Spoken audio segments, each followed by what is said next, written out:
The world is saved.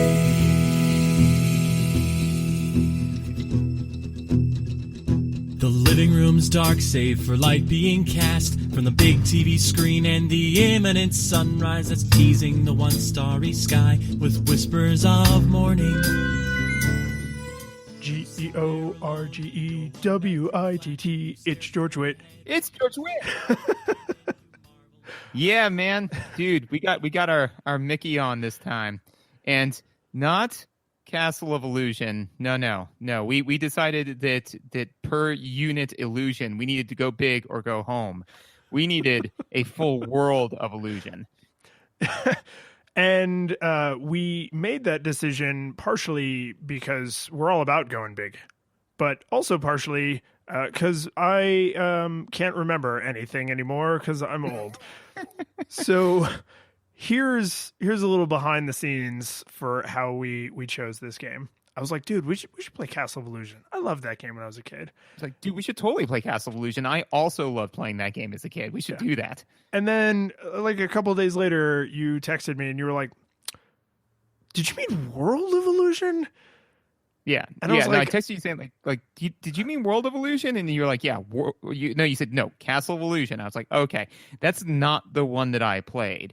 So that's fine, because this wouldn't be the first time that we played one that I hadn't played. So I was like, not a big deal. We'll play that one. And I queued it up, and I was like, this is bad. This is a bad game.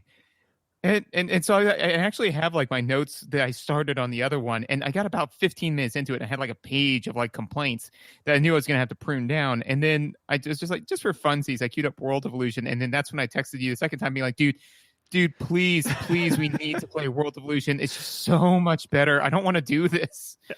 Well, and I was at work when I'm getting these text messages. So I was like, So I just pop open a new tab, and I was like, maybe I'll remember when I see the game, because like I haven't played it in a long time, and like I can so clearly picture the box art. So I bring up Google image search for the box art for Castle of Illusion and World of Illusion, and I was like, Castle of Illusion box art, definitely the box art I was picturing, no question. And then I queued up like some random screenshots from the game, and I was like, but World of Illusion is definitely the game I was picturing. So now I don't really know what to do with my life. So I honestly did think about it for a while, because I was like, I am positive that I played both of these games, and I'm positive that I don't have enough time to replay both of them right this minute. But I know I was thinking of Castle of Illusion, and then I got like, I don't know, half an hour into World of Illusion, and I was like, we made the right choice. We did the right thing, and yep. I do not regret anything that has happened since. No regrets. So that kind of leads tangentially into what your nostalgia experience is, because I have a very kind of weird story for that. But what was yours? Oh, mine was actually super simple, and to that point, though, I'm surprised it has taken this long for this to come up, because I think this is the first game where I can say that I played this because of my older brother's neighborhood friend. So I don't want to name him. I don't want to call anybody out. Let's just call him Random Guy. So okay. Random Guy that lived in my neighborhood, he was actually even older than my brother, but they were closer in age. They were friends. And just so you know, by calling him Random Guy, it definitely sounds like you just let a hobo into your house. Well, I mean, yes, maybe so. Don't judge me. No judgments. I mean, it's fine if the homeless person that lived in your neighborhood was also a big gamer. I mean, like, that's he totally was. And Random Guy was the stereotypical kind of like ordered VHS of subbed, not dubbed anime directly from China that was like bootlegged from Japan. Like, right, he was because it was the only good one. Yes, he was a nerd's nerd, right? So I mean, like, he was a lot older than me, but he was very, very nice to me, and he was very open with his game collection. And because he lived so close to us, like, I could just ride my bike down the street to his house, and he would like let me borrow a game. And because I'm a big Disney nerd, like, I would borrow apparently both of these games, Castle and World of Illusion, from him like constantly. So this was a game that I didn't own, but I had like nearly unlimited access to it because Random Guy was just super generous with his library. Excellent. Mine. So basically, when we decided that we were going to start playing this, and then we decided to play the one I actually played, I was like, all right, this is good because like I remember playing this, enjoying it. It was pretty good. It was I definitely owned it. So I was like that's good. And then when I started playing it, I realized that I played this game way more than I remembered playing it. Because the minute the music queued up, I was just kind of like, oh, no, this is way too familiar. And then, like, as I was playing through the game, I was like, oh, yeah, and then this happens, and then this happens. And I was like, and the music, I could, like, picture, I was like, I think I put a lot of hours into this game that I just don't remember. It's not like, A Link to the Past, which is awesome, by the way. Where I remember it being a huge part of my childhood, but I think that this game was, now that I'm was forced to think about it, was kind of my junk food game, where if I just, had a half an hour, I just pop this thing in and just play it. But apparently I had about a half an hour of free time, way more than I remember, or certainly more than I do now. Well, and I mean, we don't have to go too deep into the overall length, but one of the things I have in my notes is I did not remember how short this game actually is. Right. And because, I mean, if you played it a lot, you could probably get it down to 90 minutes, which means, yeah, if all you're doing is just bopping around for 30 minutes, like that's a solid chunk of the game you're getting to play through and experience. And the password system is good. So you can jump to whatever levels you want to play, pretty easily. And that's an insidious way for something to get deeply buried into your long-term memory, right? Because Link to the Past, or like for me, it would have been, I mean, it was also Link to the Past, but for me, it also would have been like the early Final Fantasies. Like those are huge books, right? Like you're sitting down with, War and Peace or Dostoevsky, and you're like, okay, I'm gonna read this because I need it in my life. And like you have clear memories of that. What you don't have clear memories of are the tens of thousands of hours you've sunk into like Family Guy or The Simpsons or Friends. And yet when you see, you're like walking, down a hotel room and the maid is coming out and the TV happens to be on and you're like, oh, that's the episode of The Simpsons where this and then this and then this and then this happens. And then Homer makes this joke and then Marge makes this face. And you're like, why is all of that in there? Yeah, no, exactly that. Which was, when I just started playing this game, I was like, oh yeah, and then this happens, and then this, and I was like, oh no.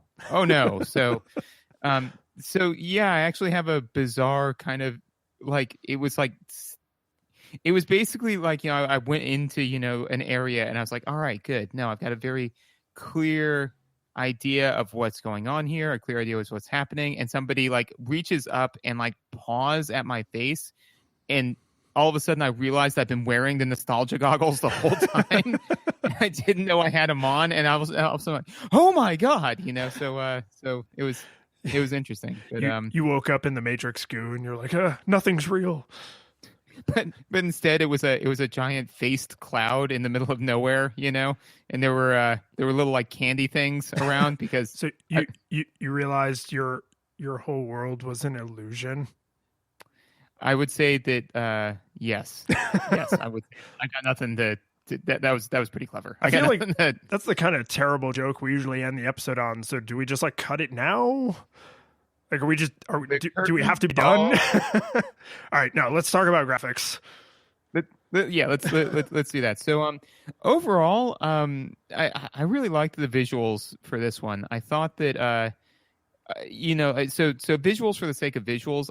One thing that I definitely think you could say is that the visuals are very varied, by stage. Like they're definitely not samey. You can't. Oh yeah, it's not palette swapping and tiles for days. Like each level feels completely unique, right? Right. I'm not sure how they actually do the naming because there's like a level that's a theme, and then within that there's like stages. like little Mm-hmm. little areas. So let's say level for the big part and then stage for the smaller parts. Sure, Yeah. sure. So the levels are very different. Correct. The levels are very different. I think that because honestly, if I had to guess, I would say what happened was they were like, "Hey, we want to make, a platformer, obviously, because that's basically what this is. Um, like we want to make a platformer, and we want to have like this amazing variation. Like we want to have like a cloud level and a candy level and a underwater level and all sorts of stuff." And somebody's like, "How can we, in any way, have a cogent through line for all this?" It's like, what if they were just in this like illusion thing? We've already done Castle of Illusion, so what if it was just like literally all of it was just a big illusion? Somebody's like, "Yep, ship it," because the plot is not anything to write home about, because this isn't a narrative story-driven game. That's not what you're buying here. But I think that basically they started with the varied visuals and then found kind of a loose way to tie all of it together. Yeah, I mean it's the magic of the framing device being magic is. I mean, because it's Mickey and Donald and other Goofy and Peter around, but it's like, yeah, they're already cartoon characters. You can already kind of get away with whatever you want, but that their universe still has rules. Like the universe Mickey lives in is still mostly normal, with like normal buildings and normal cars and normal things. So if you want to do a bunch of fantastical nonsense, you either have to put him in a specific world that's all that brand of fantastical nonsense. And if you want to do all kinds of different fantastical nonsense, then it's just like, oh, we have this framing device from an earlier game where Mickey is like a magician, but then like real magic comes in to screw things up. And at that point, it's just like you have unlimited set pieces. We can do because I think there's 5 levels. You can do 5 totally unrelated, unconnected, totally disjointed levels, but you just have that one thread connecting them of magic. Now it's a different magic. Okay, now other magic, and it feels totally cohesive because of that. Like that thread is very, very thin, but it's very, very strong. It's diamondonium, right? It's just like this is all I need. No, dude, you and your bargain basement diamondium. It's diamondillium. That's just superior one. Come on. No, agreed. One of the other things that this game does, I think it's one of the first ones that we've dealt with this directly, which is that, and I thought, okay, so it's a Disney game, and not only is it a Disney, it's not just like a Disney made game. It is a like straight up, this is a Mickey game. Yes. Yeah. And it is clearly like directed at younger children. I thought they did a really, really good job with non-violent visuals, So yes, I have some specific notes about this. Well, okay. Well, I'll say my thing, and then we'll see if we're aligned. But no, I thought that it was interesting because instead of like a bad guy approaches you, and it's like, well, because even in the Castle of Illusion, for the 5 terrible minutes I played it, you throw apples at people, Mm-hmm. and that makes them turn back into magic, I guess. But for this one, you literally just turn them into like a butterfly, or into a crawdad or what have you. But I thought that was a interesting way to handle combat in a way that is not inherently violent. So I agree with you absolutely, and I'm going to make the cynical statement not because I actually feel this way, but just I think it's interesting to be an adult now and playing something that was obviously directed at young children, which is you have like a magic cape that you like swing out in front of you, and it makes like some little sparkles, and that's essentially your weapon, right? And you like magic the enemies, and some of them like in the first level that's all like foresty themed, you magic them into like forest things. So like the guys that kind of look like flowers turn into flowers, and the flying like angry bug things turn into like beautiful butterflies. And at first I was like, oh, that's a really clever way to non-violently subdue them. But then I can't separate the fact that I am an adult and you get conditioned to things that children's mind just don't do. And in the later stages, when it's kind of like Alice in Wonderland themed and like level 4 and 5, there's the card men who are sentient playing cards, and when you magic them, they turn into regular playing cards, which actually does seem super violent. Like, you are robbing them of their humanity. Yes. No, you are well, okay. No, if we want to talk, okay. So which one of these two things do you think is worse? Because that, I agree, that's bad. What about the fact that you, using your most powerful magical spell, the Alakazam, rend them into multiple people and then dominate their minds to do your will and move in a perpetual fashion, or stand so bone rigidly still that you can walk across their interlocked bodies? Yeah. I mean, assuming that there's no afterlife in Alice in Wonderland, then I suppose the sweet release of inanimate death would be better than being trapped in an eternal bridge coma where Mickey and Donald walk across your face forever. Well, and that's the thing, is that when he turns them, I mean, just to play both sides of it, when he turns them into a card, we don't know that they've been robbed of their sentience. Yeah, they may right? just be robbed of their autonomy and ability to communicate. Yeah, no, this could very well be like in Superman the movie, like the Phantom Zone. Like, they are just in this two-dimensional space, and like, you know, and basically all you can hear from the Two of Hearts is like, "You will bow down before me, Mickey. You, and one day your heirs." You know, like. Yes, and we've had a lot of fun here today, but I do, the cynicism aside, I do, because I'm sorry, those jokes are funny, and I will enjoy making them forever, but I do actually completely agree with you that no child, not even like a slightly older kid, would see any of the combat and believe it to be violent, right? There's nothing that looks like a blow landing or a projectile landing, right? There's nothing that's really combative about it at all. It's just like, oh, you used your magic to make them not want to be mean anymore, right? And it's very like, it's very well done. Like, it's a very good execution of how do we make violence non-violent.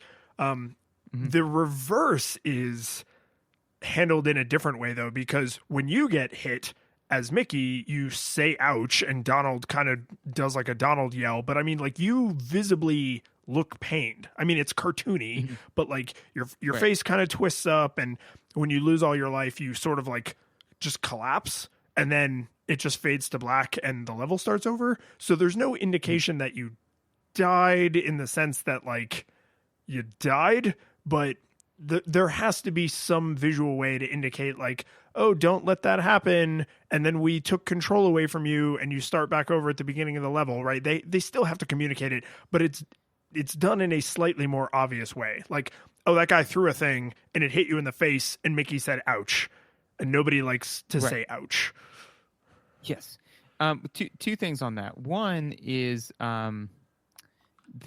so as far as like behavior modeling, right? So I think that's kind of a good way to kind of look at like violence with children, is that they were to then model this behavior, right? So if you put them in front of like Call of Duty, they'd pick up a Nerf gun and like, you know, shoot it. Like, if they want to play Call of Duty, they'd do that. But I remember actually my friend and I would play like real life play like this game, and it involved us taking a small sheet and like waving it at each other, you know, and it was like, and then, you know, in our minds it's like, oh, I got you, and then, you know, like they just had to like turn into a flower, and you know, that was it. And so that is, I think, pretty good. And so then the villains are the ones who are actually using violence, and you don't want to be a Sith Lord, you want to be Obi-Wan, you know. So I think that works pretty well. And to speak to what one of the things that you said, which I thought was a very interesting and, again, clever choice considering that their target age range, is you don't have lives, you have tries. Yes. Yeah. So that's the thing, is you don't die, you just have to try again. Just try again.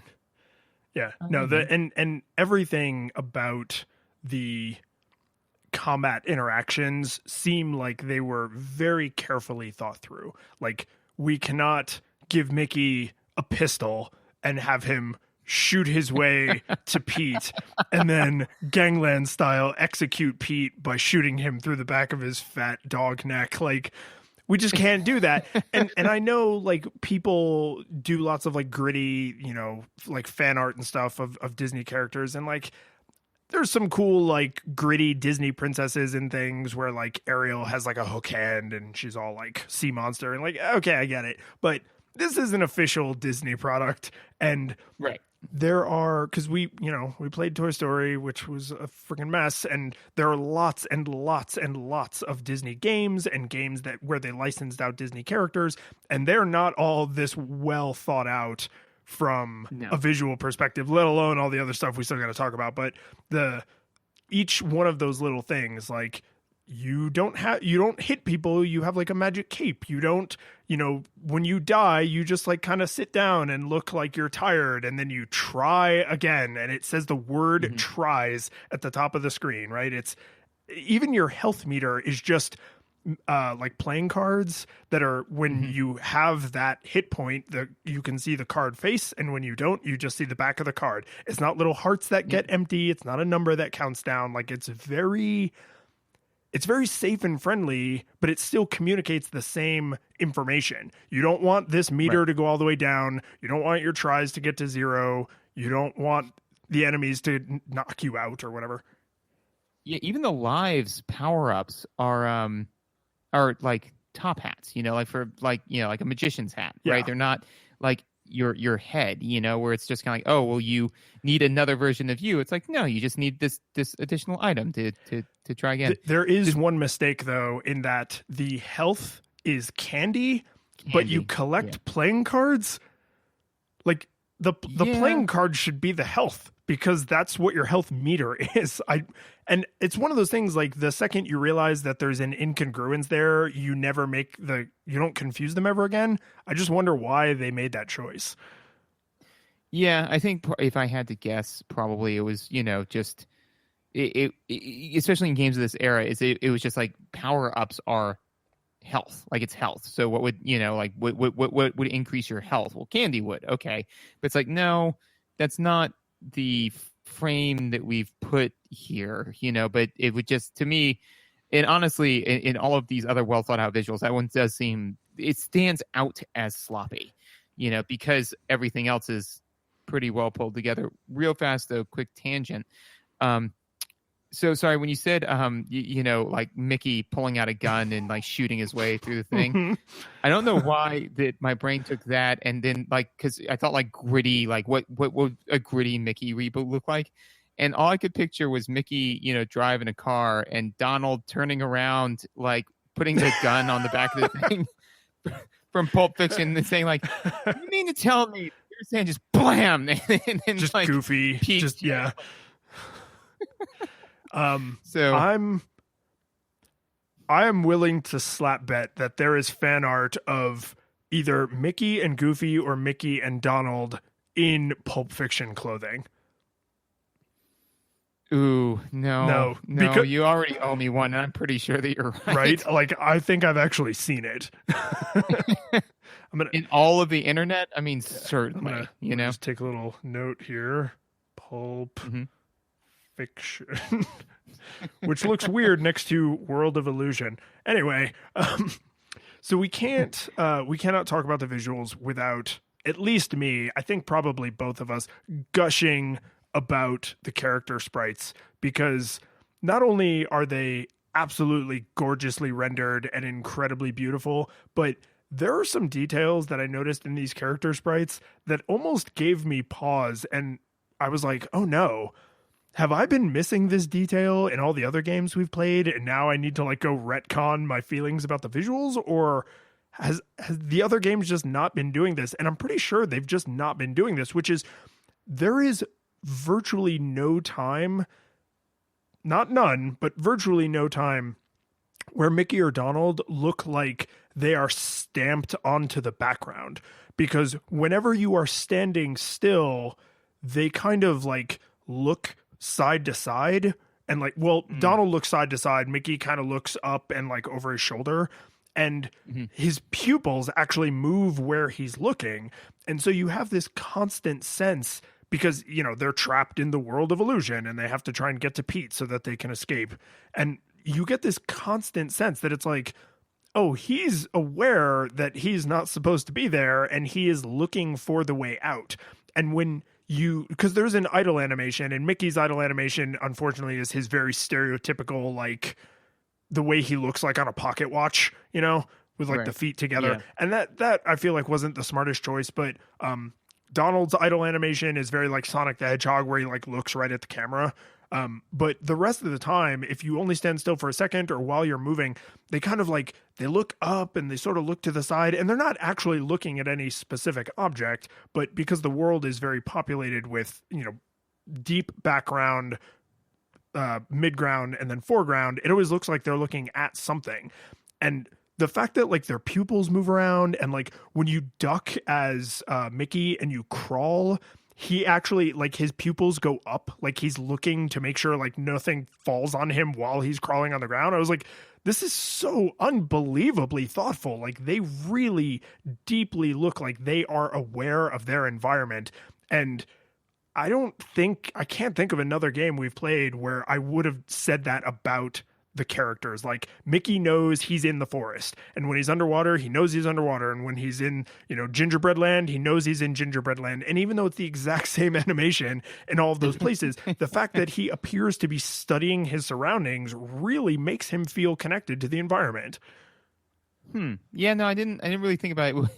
I didn't think about it quite that way. What I actually wrote down is, why does Mickey look terrified all the time? And Donald is pissed, but that one makes more sense because he's Donald Duck. Yeah, Donald is not known for temper control. Like, he's not a Garnet, you know. He is not more of a Peridot, you know. Just but yeah, no, but yeah, so it is very evident that, you know, their idle, not their idle animation, because that's when they actually do the things you described, but just like when you're not actively moving, they do look, they do have just, they're in constant motion like humans would be, like real people would. And I think that it kind of also continues to sell their characters. Like, for instance, when you run, it's not like a jogging run, it's like a panicked, you know, oh God, like hands in front of you running away kind of a thing. So I would say that I don't know if this is what happened, but this type of animation and the thoughtfulness behind the animation is very reminiscent of like the thoughtfulness behind Disney animation, you know? Yeah, no, it absolutely feels, certainly, I can't imagine it's the same people, right? It's a huge organization. It's a completely different medium. I'm sure it's not the exact same kinds of people, but there's probably a lot of either direct knowledge sharing, or they told people like, hey, you're going to design art assets for this game. It better freaking look like the cartoons. Like, Mickey needs to look and move like Mickey Mouse, and Donald needs to look and move like Donald Duck. Like, when Mickey squats to crawl, which you don't have to do a lot, but you do have like a couple times, he kind of almost like lays on his stomach, which is funny because I mean, a mouse is a four-legged animal, so it's kind of weird to see him like crawl that way. But when Donald ducks and he's not crawling, he has like a little shake animation, because it's supposed to be like he's ducking like in fear, and like he pulls his hat like down around the sides of his head, and like it's even that is like, they wouldn't duck the same way because they have different personalities. They're different people. They would, and I mean, Donald is a duck, like his entire anatomy is different. So there's just this huge, very high level of polish in terms of these characters move and behave in this way in all of our cartoons and all of our, you know, materials, and do not make them do anything in this game that you could not find like a reference in one of our animated features for them doing. And I think that now that I'm kind of continuing to think about it, I think that basically what this game feels like is that somebody said, look, we don't have the game knowledge or wherewithal or what have you to make a mechanically like amazing game. You know, like this is going to be a simple platformer, right? So what can we do? We can create a visually stunning game. So let's vary the visuals extraordinarily. Let's make every area have its own feel. Let's make the animations really solid. Let's make the character animations very solid. Let's just make a visually stunning game. And honestly, I think that's what they did, you know? Now, is it visually stunning by like what we would call visually stunning today? No, it's not Journey, you know? But that being said, for games of this era, absolutely, I would call this a very visually stunning game. But one other thing that I do want to touch on, because this is normally when we do it, is I really like the way they kind of handled the hitbox for the cape, because I thought they did do something clever there, which was first of all, the hitbox for the cape in general is very generous. Yeah, it's huge. Right? Yeah, I mean the cape itself is huge, and the give on it is sufficient, right? But the cape transforms people, but you have a magic whiff like beyond the cape. It's like a that stuns people. Trail of Stars. Exactly, that stuns people, and I thought that was kind of a clever way to be like, no, they weren't close enough to you for you to hit them, but they were close enough for you to stun them, which then allows you to like take a couple of steps forward and then actually hit them. You know? Because you can cape again before they are de-stunned. Correct. So I thought that was pretty kind of a clever way to kind of create. So in chemistry, we with the statistical analysis that we normally do is you have control limits, which is to say that when the data falls outside of this subset, you are out of control. But you also have warning limits, which say that when the data falls outside of the subset, you should look into it, but you're not like out of control yet. But it's, like, hey, things are probably going to become out of control very soon. And this kind of made me feel like that, where it's just kind of like, okay, well, when you hit with the cape, you're good. When you hit with the Stardust, it's like no, you were in your warning limits. You were 2 standard deviations outside of the mean, not 3. Well, and importantly, it's not just feedback, because if you whiffed and it was just like then you took a hit or something, that would be like a punitive way of teaching a lesson. But with stunning, it's like, you were close, champ.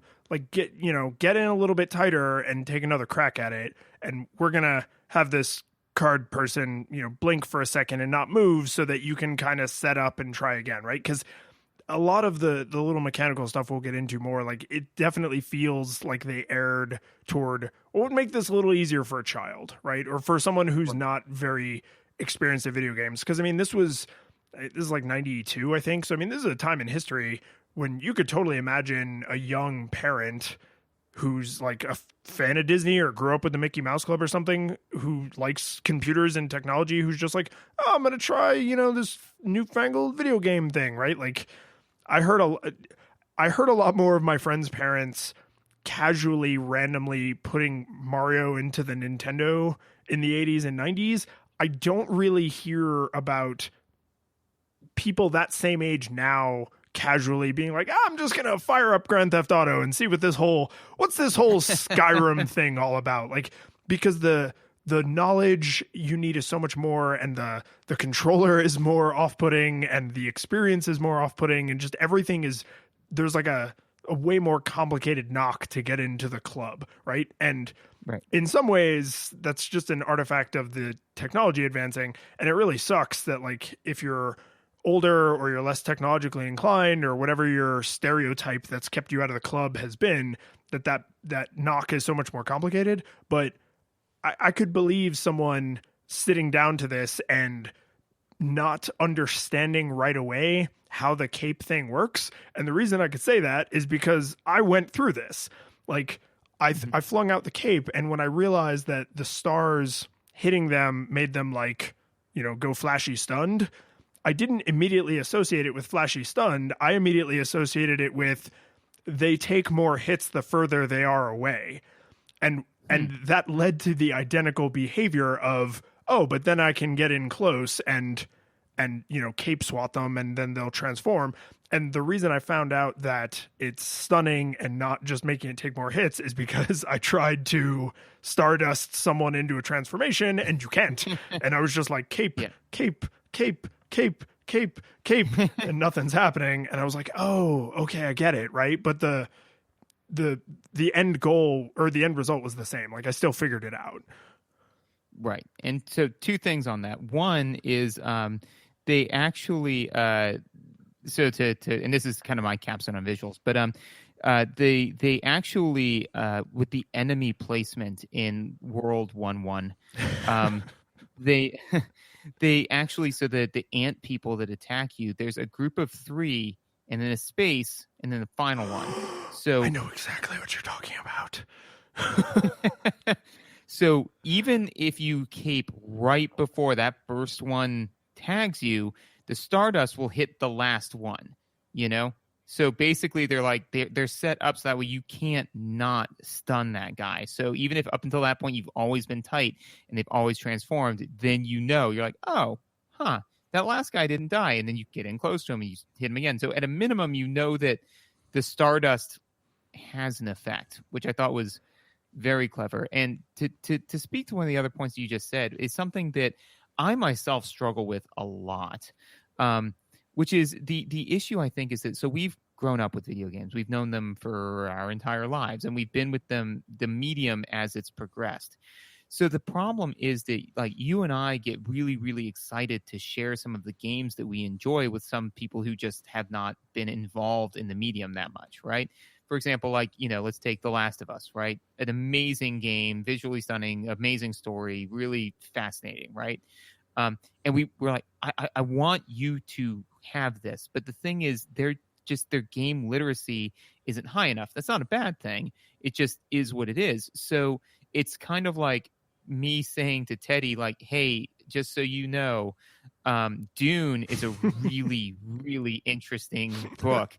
Handing it off to him and being like, I can't even, what? Well, the visual for that for me is you pulling like a Dr. Seuss ABC book out of his hands and just being like, no, it's time for you to upgrade, son. And just sliding Dune onto him, which would probably be about the size of his whole torso.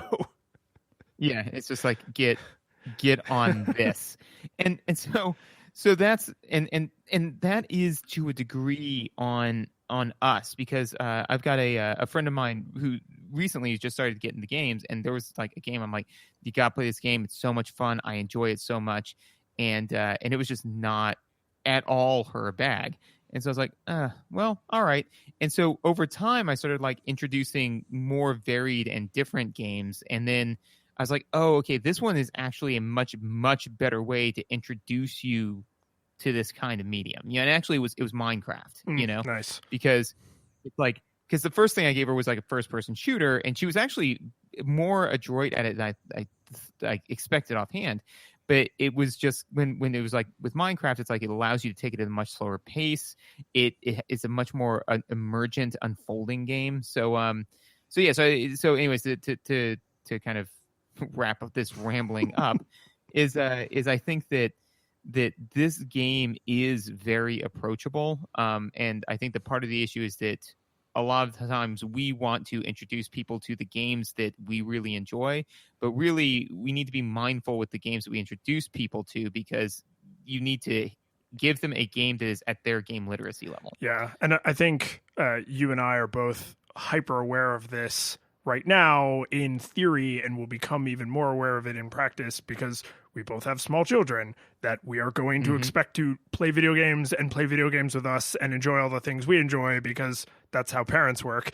And like I mean, my older daughter is 4.5, and like she's just about to the point where I'm like, maybe her and I might start like sitting down in front of Mario or something soon, and kind of seeing how she handles a controller and stuff. Because I mean, like, she knows what a controller is because she's seen us use it to like put a DVD on the PlayStation, or I have a broken controller that I gave her so she would stop grabbing for the real one. So like she understands that it has buttons and that you press the buttons and things happen. But like, I think a game like this that is visually satisfying and mechanically satisfying maybe a little bit less so, but still satisfying to an adult with a lot of games literacy, but still approachable to a kid. Like, these are the gems, right? Like, these are the ones where it's like, hey, look at this. It has familiar characters and it's pretty and it's fun and it's probably simple enough that you can play it, but it's also enjoyable enough that I won't like be clawing my eyes out while you learn how to play this. It's like the Chronicles of Narnia, or Yeah. like Yeah. It's like Lion where, Jesus. That's the thing, is that there's a lot of like stuff in there that even adults can enjoy, and it's a good bridge book where it's like like the verbiage, the prose isn't like so over the top where you'd struggle with it, but it's like, but there's some meaty stuff in there, so it's like, so like compare the Lion to something else you might have heard about. Some other bearded gentleman. So I'll have one other thing I want to say about visuals, just to give a nod to what was probably a lot of work on some designers' part that I don't think either of us got to appreciate very much. I did not get to play this game 2-player. I just didn't have an opportunity to play with Susan. And then I was kind of thinking like, this game makes like a really big deal out of the fact that it's Mickey and Donald. So I actually started a 2-player game just so I could see if there was anything immediately obviously different about it.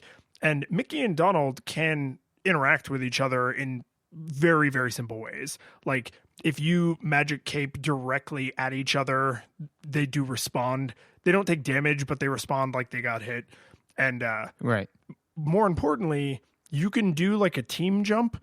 So like Donald can jump onto Mickey's hands, and you get a very detailed, unique animation for Mickey holding Donald and Donald balancing on Mickey's hands, and the reverse is true. And then when you jump, whoever's on the bottom also does like a little push, so you actually jump higher, and you don't need that anywhere in the game. But just the fact that they were like, well, yeah, these two people exist in the same space. Of course, they can interact with each other a little bit. And of course, they're going to stand differently on their friends' upturned palms than they would on like a floating magical rock platform. So it's like, like you do. Like you do. And I just like, that was one of those things that when I saw that little animation, I was like, I kind of want to play through the whole game 2-player now, because there's probably a bunch of really thoughtful animations in here I'm never going to see. And I also didn't get a chance to play a 2-player, but actually, if memory serves, they vary it up mechanically a little bit as well. Like in World 1-1, where you jump on the logs, right, and it rockets you up, right? You know how there's always a counterweight? Oh yeah. At least on the first, it's somebody. There is no counterweight in 2-player mode. Right. So they do little things like that force you to interact with the other person, so I wish that I had gotten a chance to do this 2-player, but it does, they do like little smart things and we've touched on this a couple of times in games before, where it's just kind of like your biggest thing is that the new game plus, right? It's just such a low intensity way to add a whole lot to the game. And basically all they did was they were just kind of like, hey, what if some of these puzzles, like, we change them so that way it necessitates 2 players, in really easy ways. It's like, all we have to do is just remove the counterweight on this because they have a counterweight, like, which again, that's it. So, approachable to a kid, but still clever enough that it makes the game interesting to play 2-player if you are, more games literate. I like games literate. I'm going to try really hard. I'm going to fail at this for a while. I'm going to try really hard to work like old and young, or like tech literate and tech illiterate out of my vocabulary for this discussion, and try and use games literate, because you could be a kid who sucks with technology but is super games literate. You could be an adult who is awesome with technology but is super games illiterate. So like, I think that is the right fulcrum to use. Excellent. Yeah, no, I do like that phrase. But on to sound. Dude, music's great. I don't know. Like honestly, I still. So we've talked a number of times with a number of games where like it's fine. It's fine when you're listening to it, and then the minute you stop listening to it, it leaves your mind forever. This is not that. It's not. I don't want to say like it's catchy, because I'm not like like jamming out in my car to, Castle of Illusion music, but World of it's Illusion. really enjoyable. At least from my point of view. No, I'm totally with you. And I had a weird ramp up because you definitely played this game more as a kid than I did. So I think it's a little bit deeper in your bones than it is for me. But I sat down to it, and Sue had never played this game, and like when I'm doing most of my research playing, she's nearby, and she was like, "Why isn't this like Disney music? Like, why don't I recognize any of this music?" And I was like, "Well, it's World of Illusion. Like it's its own thing. Like they're not going to just shove like Mickey Mouse Club in there. Like this is its own thing. The music in this is Disney music because it's the World of Illusion music, but it doesn't have like Little Mermaid music. It's David Pumpkins. Yeah, exactly. It's David. It's its own thing. David Pumpkins would totally have fit into this thematic universe too. But well, he might have fit in Castle of Illusion better. But that was an interesting thing for me to try to unpack because I knew right away that she understood what I was saying, but like I was struggling to form what I felt like was a coherent sentence. So I was like, no, it is Disney music because this is a Disney thing, but it's not Disney music. Yeah. Well, I mean, it's Disney music by virtue of it being a Disney game. It's kind of like how the president can't leak classified information because by virtue of him saying it becomes declassified. So it's like you can't, like when there is the law, when it's a phrase that people like kick around a lot, but the by definition, yes. kind of a thing. It's like this is by definition Disney music because it is music that is occurring in a Disney place. Therefore, it is Disney music. Yeah, exactly. But that's all a long-winded way of saying I agree with you that this music is really good. Not iconic in the way some game music is thought of when people think of good game music, but like it's good, and the music is every bit as varied as the visual theming. Yes. Yeah, the music's very, very varied. Like I said, it's actually memorable and very enjoyable. And again, I just kind of feel that this was this place where they said, like, we are not going to create a game that is going to be mechanically complex or intense or anything that anybody's going to write home about.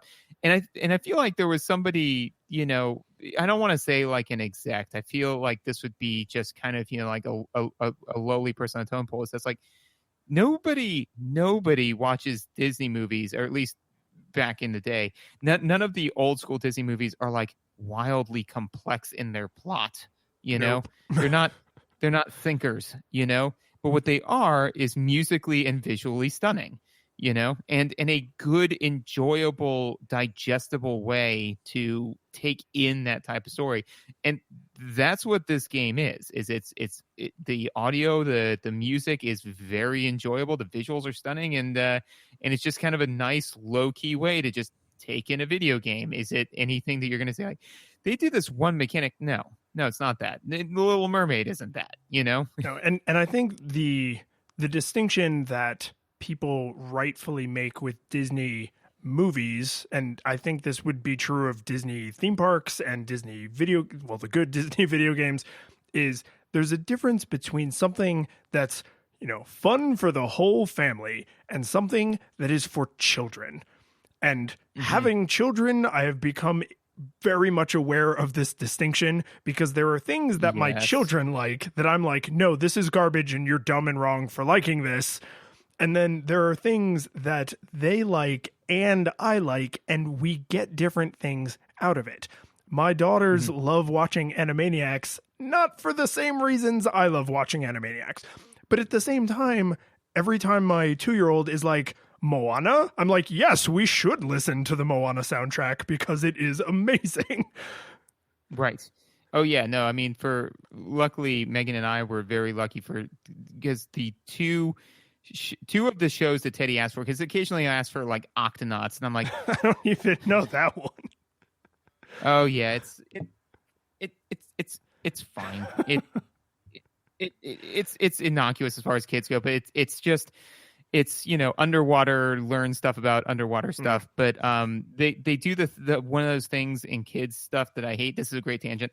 One of the things in kids stuff that I hate, which is the a lot of the characters have verbal tics, So like one of the characters is a pirate, and so he adds on me hearties onto like the end of 90% of his statements, and mateys is the other one, So it's just kind of like, no, I get it. You're a pirate. You can stop now.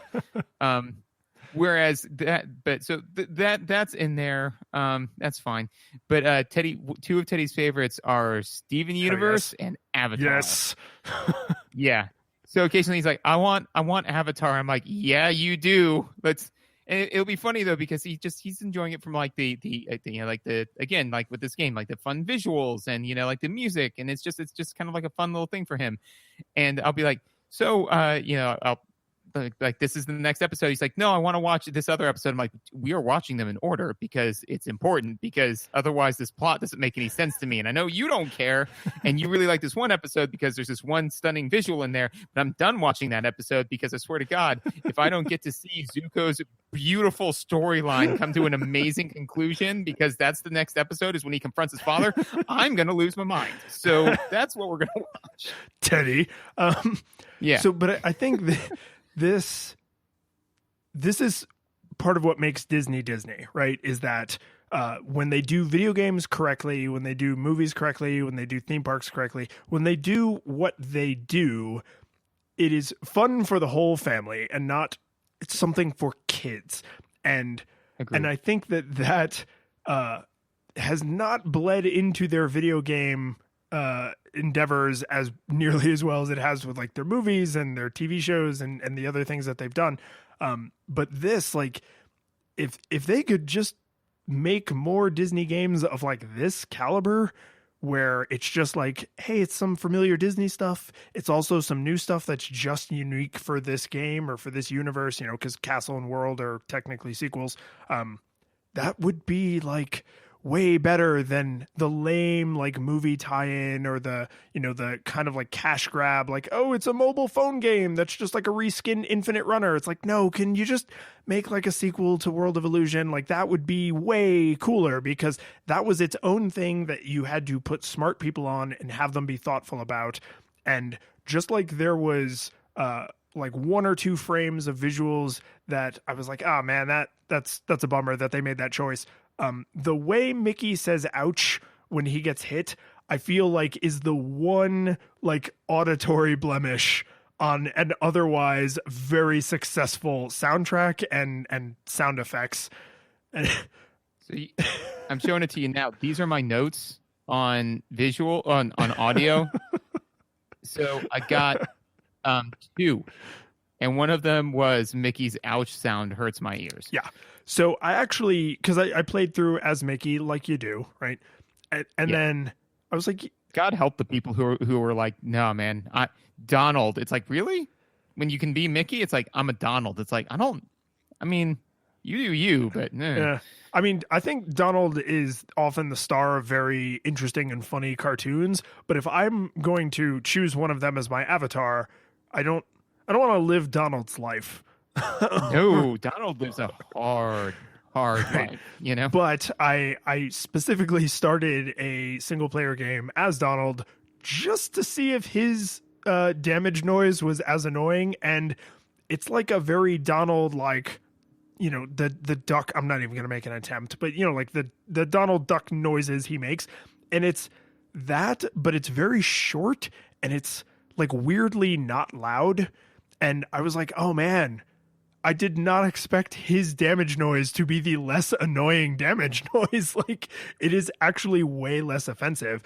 And then on the flip side, Donald and Mickey have, I think their capes are different colors, but they make the exact same magic cape noise. And that noise was very thoughtfully designed, because you hear it a billion times and it never becomes grating or annoying. Like it's a very charming little like magical sparkly chimey xylophony kind of noise, and no matter how many times I heard it, it didn't bother me once. And I was like, thank God. someone realized, oh, on an average playthrough, you're going to hear this 3, 4, 500 times. Let's be really careful with it. Right. No, absolutely. I agree with that. I thought that the cape noise was very good. I thought that you successfully turned a thing into another thing's noise was also, very enjoyable, which is good. For me, the one, aside from obviously Mickey's noise, the one noise I'm just thinking of right now where I was like, and this is not uncommon in video games, so I was just kind of like, this game also did this, is in the water level when you're swimming, right? Yeah. Every time you hit the swim button, it's like whoop, whoop. And so then, in some areas, you have to like make sure that you're at the top of an area. So you're just like whoop, whoop, whoop, whoop, whoop, whoop, whoop, whoop, whoop, whoop. And you're like, I get it. Yeah. But this is the thing about water levels. Something about it, up to and including everything about them, has to be horrible.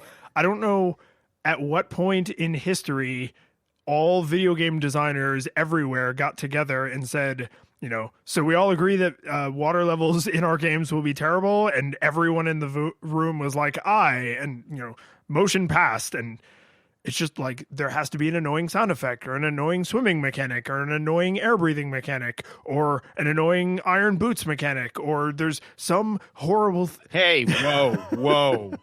there's some horrible thing that has to be inserted into every water level in like every game. It's unreal how consistent that is. Like you could routinely bet your life on that with a game you've never played before, and you would probably live to a ripe old age. Yes. No, you could you could probably slap bet the dickens out of that just to be, like just nonstop. Just be like, hey, oh man, you should really check out this game. It's really, really good. Does it have a water level? Yeah. Slap bet the water level makes you want to hang yourself? No. No slap bet.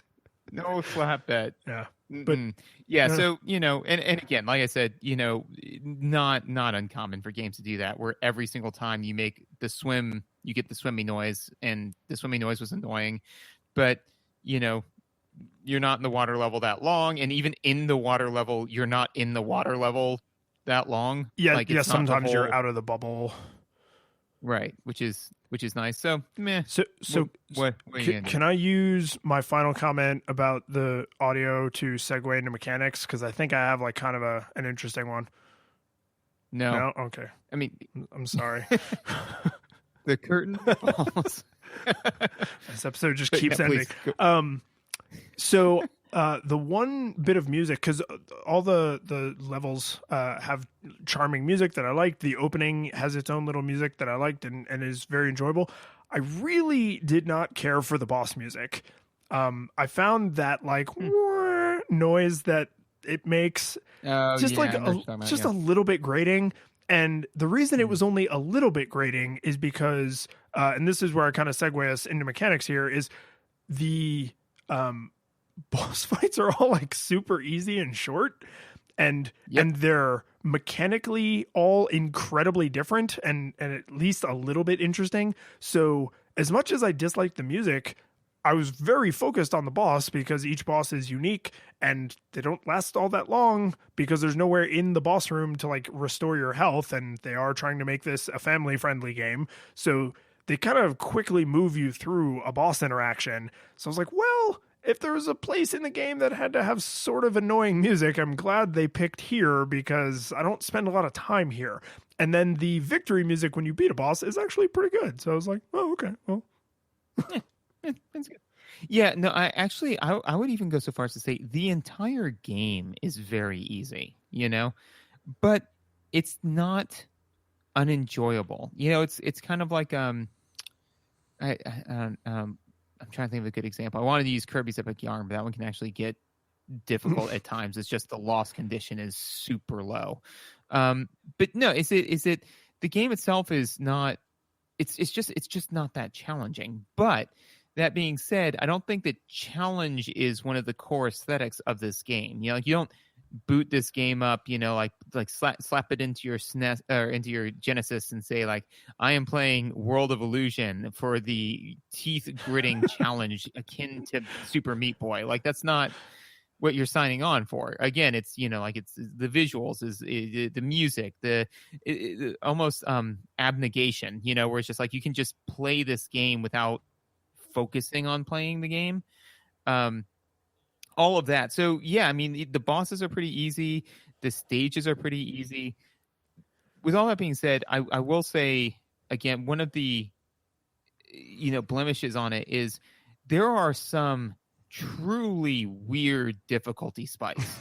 The one that I experienced that really threw me was when it's on the cloud level, right? Where you step onto like a platform where it's basically 9 rocks and they all immediately fall out from underneath you, right? Yes.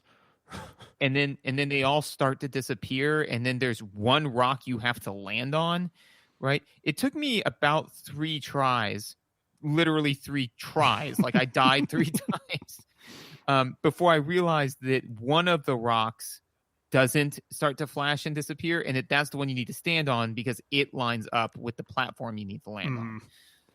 So occasionally the game would do weird stuff like that, where all of a sudden you'd be like just playing around, jamming around, you'd be like, "Oh my god, okay, all right, that's fine. I'm focused now." Okay, yeah, and then you go again. I felt the same about a couple of the platforming leaps of faith I had to make because the characters move very slowly. Like you as the player walk at like a gentle saunter, which actually kind of fits with your like you're cautiously moving through this unfamiliar world trying to find a way to escape. But it's also, you're obviously moving that slowly to make it more approachable to a less games literate player, right? And then the enemies don't move super fast for the same reason. But it is a platformer, which means occasionally you have to clear like a large platforming distance. And I didn't do like pixel measurements, but if you run and jump, I don't think you actually cover that much more ground than if you are walking and jumping. And I am fairly confident that that's on purpose, because there are jumps in like Super Mario Brothers or Sonic the Hedgehog that if you are not running full tilt, you cannot possibly make that jump. Like if you were walking, you would walk to your damn death, and that would just be the end of it. Whereas in this, you can never even touch the run button, and I think probably make it through the entire game and clear every jump and successfully, navigate every encounter, which is probably not easy, right? It's probably not easy to design a platformer where it's like you need to be able to navigate this at a saunter or at a dead sprint, and we need those things to look different and behave a little bit differently, but not really impact the world in such a way that a less games literate player would struggle to rely on doing the simultaneous run and jump. Like it's pretty artfully handled, but every once in a while you do come up to a platform where it's like, oh, you can barely make this jump because they're trying to introduce a little bit of challenge, and then you plummet to your death. Sorry, you lose a try, and and it's just like you plummet to your try. Yeah, you plummet to your try, and you're just like, oh, I have to be like right on the edge of that platform to make this jump. Yeah, I agree with that. And actually, I think there's only one time that I can think of where you have to run, but you're correct. It's not a run and then jump. It is just a run, which is in the water level with the where on the ship, like there's an area that starts to flood and you have to run through that. Yes, which I think you are correct is literally the only spot in the game where running is required, and it's not run and do anything else. There's no enemies, there's nothing to jump over. You literally just have to hold the run button, which again, for a less games literate player even on the giant meaty Genesis controller, holding down run and then also hitting jump is difficult, right? That's not something you even necessarily know you can do. Like, oh, I didn't realize I could push multiple buttons at the same time. Absolutely. I agree with that. Honestly, overall, my kind of rating on the mechanics is, and I've said before, is that there's not a whole lot there. And whenever they do try to kind of do a thing, it kind of, in my opinion, it came off a little clunky. For example, in the water level, because of course it's the water level. Of course.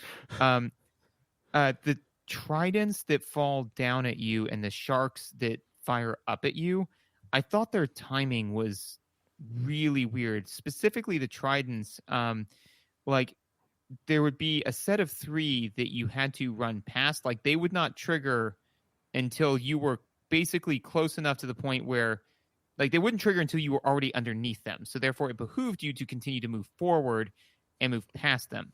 But then the last one in the run would trigger, so that way, if you continued to try to run past it, it would actually hit you. Yes. And I actually meant to write that down and I forgot. So I'm really glad you were specifically mentioning this, because I was like, oh, that's kind of clever. And they also they're not spaced evenly. It's not 1 and 2 and 3. It's 1 and 2 and 3.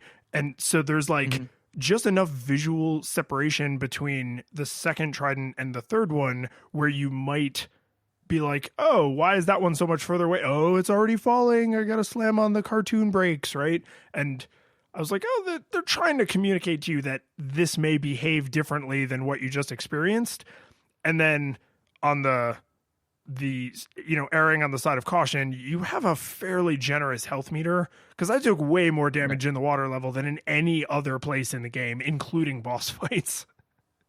Yes, and that's the thing. It's like I said, like it's not elegant. It's not, it's not a Super Mario game. It's not something like that where, you're just kind of like, oh, like, because the first time I got tagged by it, I was kind of frustrated because I was like, oh, okay, this is an area that they just want me to like run through. So I ran through it and I got punished for that. And I was like, okay. And then the same thing with the sharks where, I was like, okay, well, apparently I need to be cautious. And so I was like a little bit more cautious. And then I got burned for that too in a separate way. And I was like, this is kind of clunky, but like you said, they're very generous with your tries and they're very generous with the life. So I was just kind of like, eh. And then the other nice thing that they do mechanically is that when you die at a boss, assuming like if you don't run out of tries, right? When you die, you start at the beginning of that. We said stages was the whole thing. Right? Yes. No. Levels the whole thing. Stages each little segment. Yeah, so when when you lose a try, you go to the beginning of the stage. Right, which is nice because basically with the water level, I got to the boss with 1 card left, 1 hit point, and I literally was just kind of like, all right, and I just let him hit me, so I could just try again with 5 hit points. And so I was just kind of like, yeah, this is fine because as long as you get to that next area, you're good. Yeah, and I think if you completely run out of tries, you go back to the beginning of the level, but I didn't see anything that indicated that there's any number of times you could go through all your tries. Like you have unlimited continues, essentially. I believe that is true. Another thing that they did that I thought was very interesting with the tries system is the fact that a lot of the times when first of all, they have an interesting way that they feed tries to you. 2 of them that I thought were very fascinating is towards the end, so things are getting more difficult, right? When you are in the Alice in Wonderland area and there's the little dice that you step on and some of them kick you back like closer to the beginning of the stage, right? Every single area that it kicks you back to has an extra life, an extra try before you get back. So basically I started with 3 tries and by the time I figured out the right dice to step on, I had 8,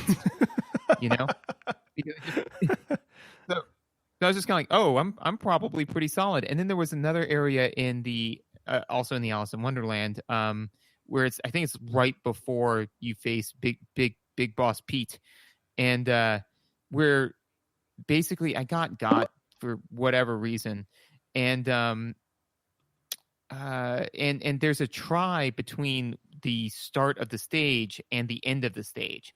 So no matter how many times I got during that process, I literally had basically at that point infinite tries. And there's a couple of other areas where they kind of feed you tries like that I thought was kind of clever. Yeah, and I didn't take direct notice of that in this game just because I'm game literate enough that I wasn't losing a ton of tries, so I wasn't like, oh, I'm going to run out of tries. But I'm not surprised that that's another thing they were thoughtful on the polish for, is like, how do we make sure that someone who wants to keep trying forever can do that without like starting the game over?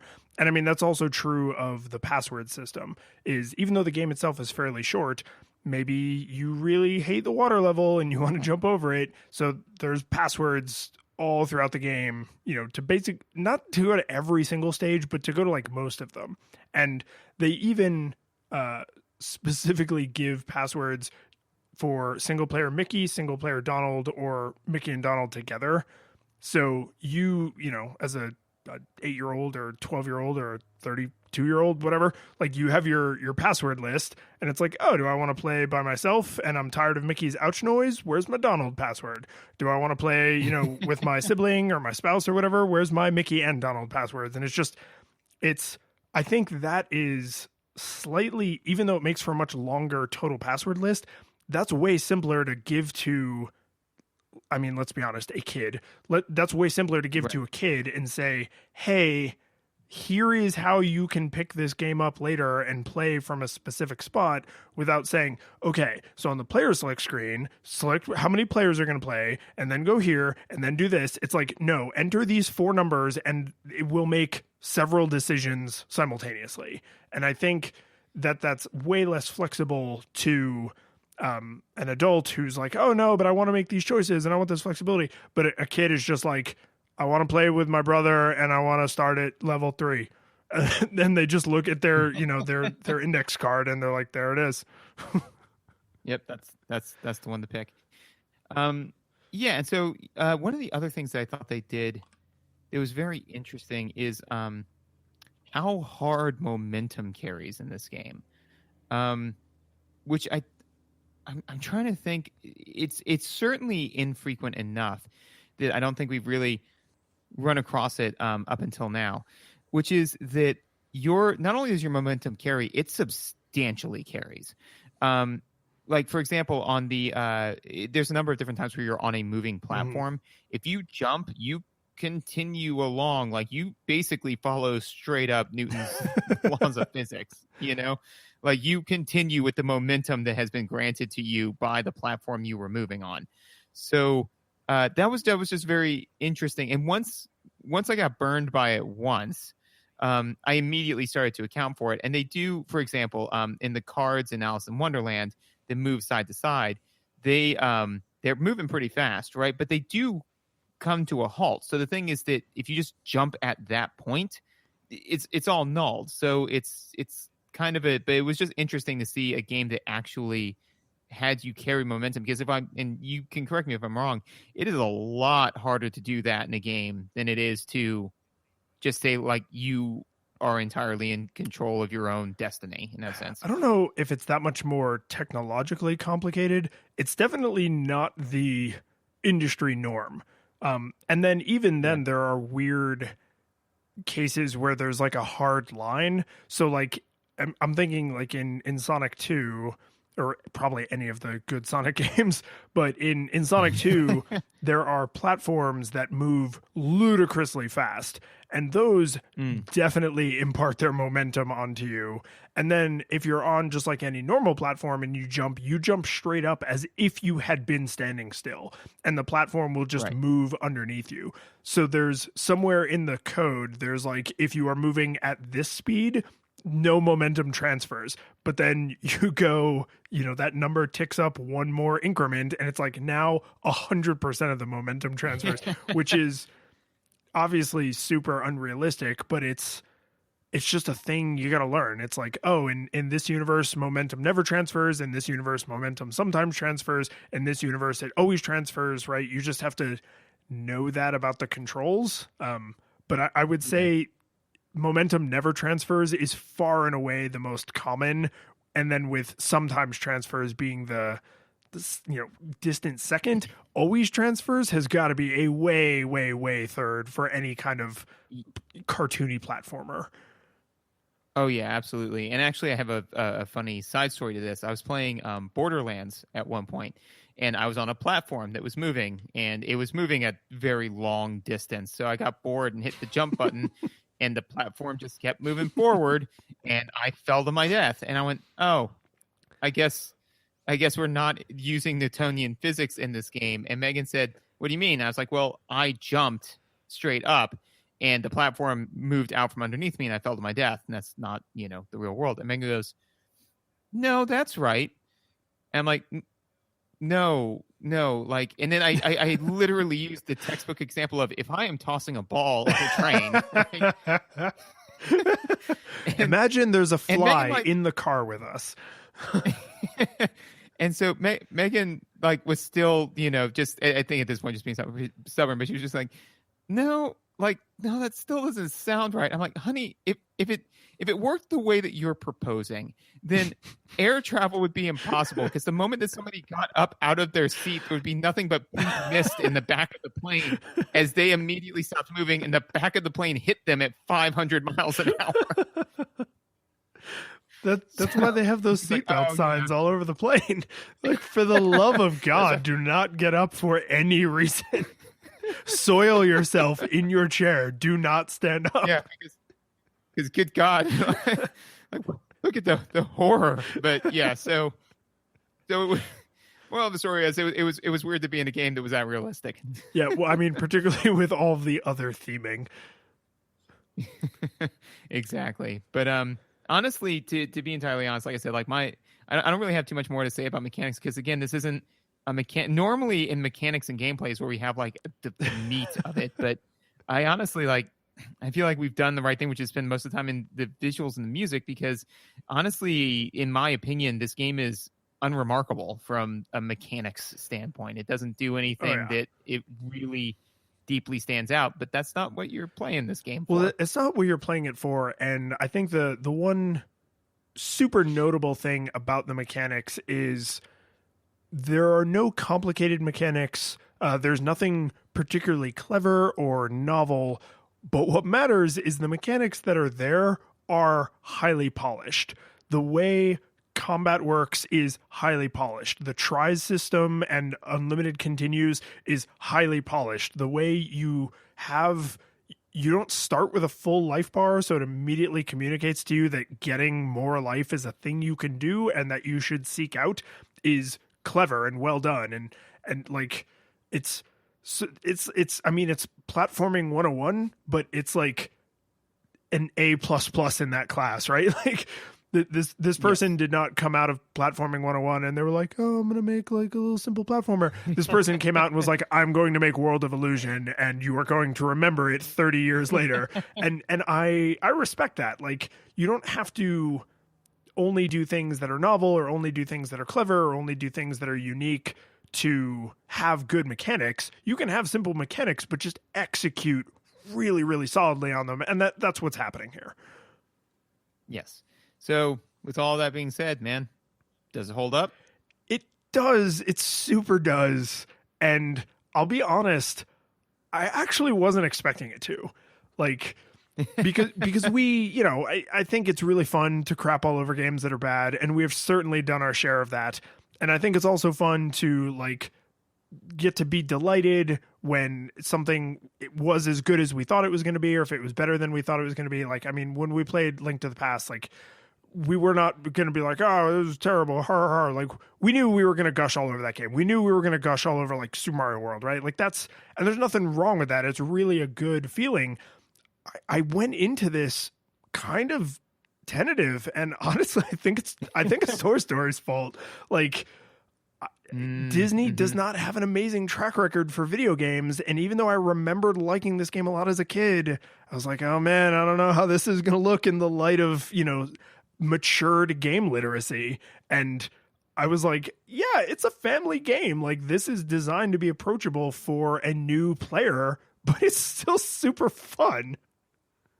Yes. No, I agree completely. Like, does it hold up? Absolutely. And again, normally, I try to frame this as in like, who would I recommend this to?